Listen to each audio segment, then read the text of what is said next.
Let us talk a little bit about this reality, this entity known as Iblis. Iblis is the proper name of the leader of the shaitans. Shaitans belong to jinn, shaitans belong to ins. Shaitan is anybody who's trying to take you away from the path.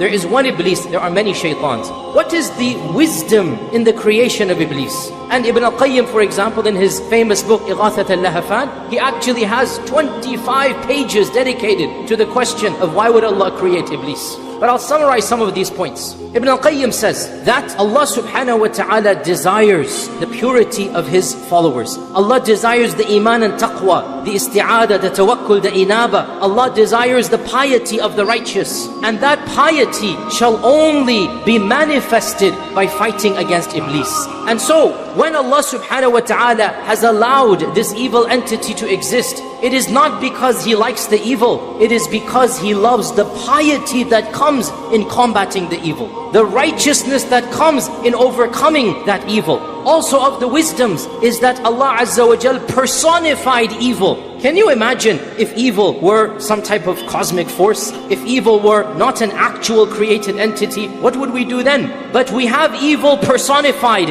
in one being, one entity. And we thank Allah for this, because we can now feel a sense of consolation knowing that evil is manifested in one makhluk. And this makhluk is not all-powerful. This makhluk is not God. This makhluk is a creation of Allah. And so evil can be conquered when we turn to the one who created this entity. We know that being. We have been told to take precautions against that being. Also of the wisdoms is a lesson for all of us in the story of our father Adam alayhi salam. Iblis is no stranger to humanity. Imagine if we had somebody who showed no enmity to us, no harm to us. We would say, why should we hate this entity? But Allah Azza wa Jal in His wisdom allowed the same entity to be the cause of the downfall of our mother and father. The same entity to do what He did to Adam and Hawa. The same entity to continue to fight every single prophet. And so when we have one particular entity whom history has shown has caused so much damage, then how can we not take precautions? How can we not feel a sense of genuine anger at this entity and turn to Allah to protect ourselves from this entity? Also of the wisdoms of the creation of this evil known as Iblis is that we see the diversity of the power of Allah Azza wa Jal.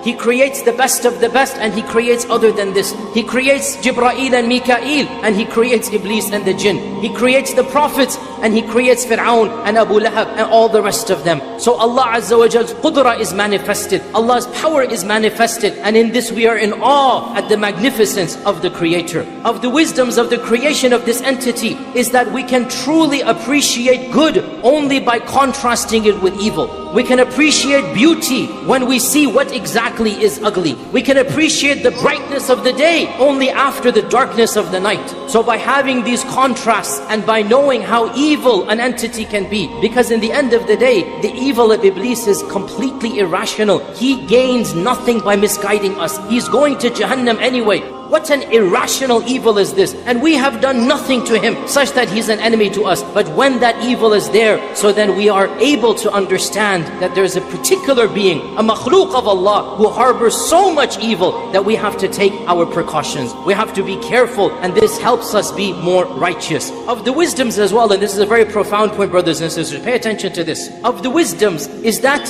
it is actually therapeutic for our own salvation. It is therapeutic for our own betterment. There is a psychological wisdom in having the embodiment, the personification of evil. How so? Because, you know, when you want to overcome a personal problem, when you have committed a major mistake, a major crime, in this environment and complex, psychologists say you can't continue to blame yourself for a past mistake. You have to let go and move on, right? In our case, we don't have to just let go. We can easily and factually and correctly blame Iblis for a sin that we have done. And it is correct, Iblis was the one who misguided us, who gave us waswasa, and use that blame in order to make ourselves empowered to move on to live better lives. Now I have to be clear here. We do not blame Iblis in a court of law. We cannot blame Iblis on the Day of Judgment. It's not going to work. But we can blame Iblis in our personal journey to Allah, in our reflections of our own past, and we think about what we've done, and we say, astaghfirullah, that wasn't me. I'm better than that. That was from Iblis and the whisperings of Iblis. And if I can cut off Iblis, I can eliminate Iblis, then I am a better person with the help of Allah. And that is factually true. When we have an entity that we can legitimately blame for our own shortcomings of the past, again, this is not a justification of the current, it is not an excuse of the future. But in this dunya, in our journey to Allah, we are not only allowed to, the Quran and Sunnah shows us, we blame Iblis, listen to me carefully, for a past mistake or sin in order to rectify ourselves, in order to overcome and be better people. When Yusuf and his brothers had a fight, and his brothers did what they did, Yusuf being the wise prophet, how did he recover? How did he bring about unity? He said, Shaitan caused you all to do this. It wasn't from you. مِن بَعْدِ أَن نَزَغَ الشَّيْطَانُ بَيْنِي وَبَيْنَ إِخْوَتِي. Now question, who threw Yusuf in the well? The brothers or Shaitan? Well, it was the brothers. But who whispered it to them?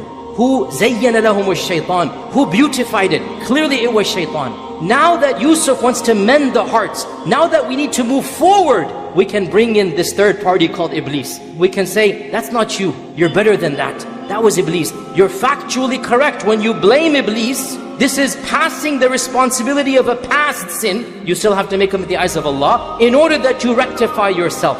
And what a beautiful, amazing, psychological blessing. You are better than this, brothers and sisters. Wallahi, you're better than this. Something happened in the past that is shameful. You committed a sin that really causes you pain. Well, it's good it causes you pain. It's good it causes you shame. But guess what? You need to stop just blaming yourself and realize, yes, Iblis was involved. And you can be better. And your addiction, that's coming from Iblis. That evil that you did, that harsh statement that you said, the physical pain that you caused, the stealing that you did, the sharab, the khamar, everything that you did, it was Iblis's fault. Now be better. Cut him out of your life. Stand up and be a worshipper of Allah. Turn to Allah subhanahu wa ta'ala and blame that evil. A'udhu billahi minash shaitanir rajim. Blame him because you are a better person. This is a beautiful wisdom in the creation and in the manifestation of this entity. Because لَقَدْ خَلَقْنَا الْإِنسَانَ فِي أَحْسَنِ تَقْوِيمٍ. Allah created us good. Allah created us high up. And then shaitan waswas and shaitan misguides. So we get rid of shaitan and we come back to